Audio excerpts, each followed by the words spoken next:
जय महाराष्ट्र मित्रमैत्रिणींनो. काल मी नरेंद्र मोदींचं नाशिकच्या भाषणाच्या काही क्लिप्स सोशल मीडियावर बघत होतो आणि तिथे काही आपल्या खानदेशातल्या आणि नाशिक जिल्ह्यातल्या शेतकऱ्यांनी घोषणा दिल्या की मोदीजी कांद्यावर बोला. आणि या घोषणा सुरू झाल्या आणि त्याच वेळेला समोर जे पुढे बसलेले असतात मोदींचे समर्थक, त्यांना घोषणा द्यायसाठी बसवलेलं असतं. पूर्वी 2014-19ला लोक जे बसलेले असायचे ते उत्स्फूर्तपणे घोषणा द्यायचे, पण आता लोकांनी घोषणा द्यायच्या बंद केल्या. म्हणून मोदींच्या सभेमध्ये तुम्ही जर नीट बघितलं तर समोरचा जो पट्टा असतो तो घोषणा देणाऱ्यांचा असतो. त्यांना सूचना केल्या जातात, ते लगेच मोदीच्या त्यांनी घोषणा सुरू केल्या. मोदी भाषणात थांबले, अडखळले, त्यांना राग आला की कोण घोषणा देतंय माझ्या भाषणामध्ये, माझ्या सभेमध्ये. आणि मग ते थांबताच बरोबर लगेच घोषणा सुरू झाल्या, मोदी मोदी मोदी. आणि त्याच्यानंतर मी जे टी व्हीवर ज्या क्लिप्स बघतोय त्याच्यामध्ये मोदी लगेच जय श्रीराम, भारत माता की जय याच्या घोषणांवर सभेला त्यांनी दुसरीकडेच वळवून दिलं. आणि मग शेतकऱ्यांना जे घोषणा देणारे होते त्यांना पकडून त्यांना बाहेर नेलं गेलं. तुम्ही त्या नीट क्लिप्स बघा आणि मग मी तुमच्याशी परत बोलतो. भाषणादरम्यान कांद्यावर बोला अशा घोषणा दिल्या गेल्या. घोषणा देणाऱ्या शेतकऱ्यांना सभेतून बाहेर काढण्यात आलं.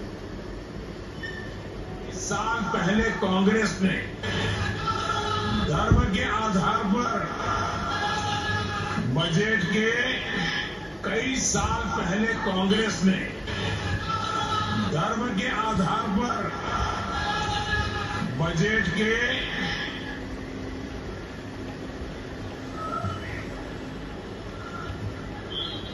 आवंटन को हरी झंडी दिखा दी थी.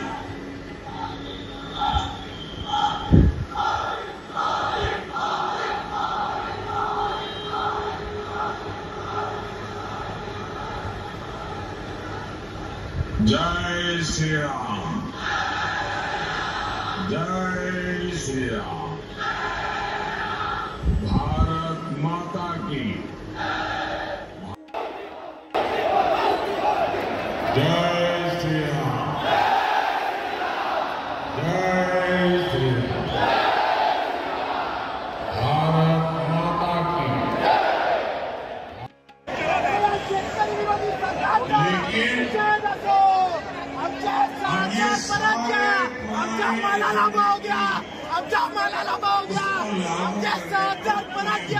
शेतकरी सन्मान योजनेचे 6,000 परत द्या. मोदीजी कांद्यावर के आधार पर बोला, आरक्षण कांद्यावर बोला. शेतकरी विरोधी सरकारचा निषेध असो. तर मित्रांनो, जे आपले जनसामान्यांचे, शेतकऱ्यांचे, महिलांचे, युवकांचे जे प्रश्न आहेत ते जेव्हा कोणी मांडतं तेव्हा मोदीजी ते ऐकायला सुद्धा तयार नाहीत की हो मी बोलतो कांद्यावर.